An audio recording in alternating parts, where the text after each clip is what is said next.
Ito ang GMA Regional TV News. Balita sa Luzon mula sa GMA Regional TV, nasawi po ang isang babae na nabangga ng isang tricycle sa San Carlos, Pangasinan. Chris, ano ang paliwanag ng tricycle driver? Connie, ang sabi ng tricycle driver sa isang opisyal ng barangay ay sinubukan naman nilang umiwas. Pero tila sadyang sinalubong daw sila ng biktima. Yan at iba pang mainit na balita hatid ni Jeric Pasilyao ng GMA Regional TV. Naglalakad sa gitna ng kalsada ang babaeng iyan sa San Carlos, Pangasinan nitong Miyerkules ng gabi nang mabangga siya ng paparating na tricycle. Nakaladkad pa siya ng ilang metro at nagulungan.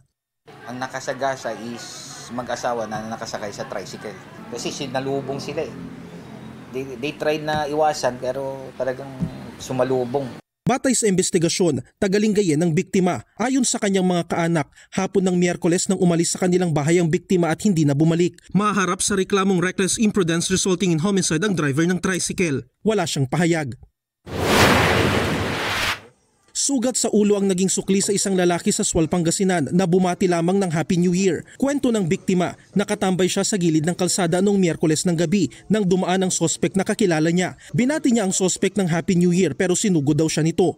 Bigla po siyang may kinuhang tubong maliit. Sabi ko, hindi pa ako lalaban kako. Tapos bigla ulit siyang pumulot ng bato. Pinangkwan sa ulo ko. Tapos nung pangalawa ho, sinuntok ko na ho siya. Tapos pumulot uli siya ng bato. Bumagsak na po ako nun.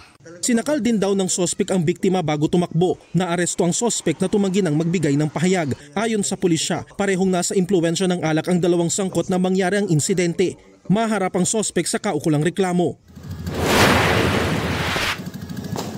Sa gitna ng pagdiriwang ng pagpasok ng bagong taon, tinamaan ng ligaw na bala sa kaliwang matang isang binatilyo sa Dasmariñas, Cavite.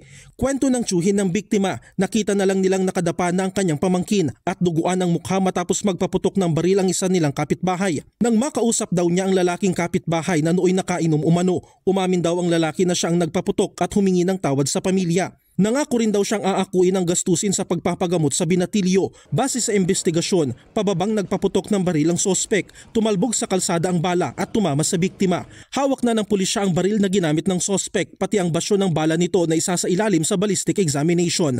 Jeric Pasilyao ng GMA Regional TV nagbabalita para sa GMA Integrated News.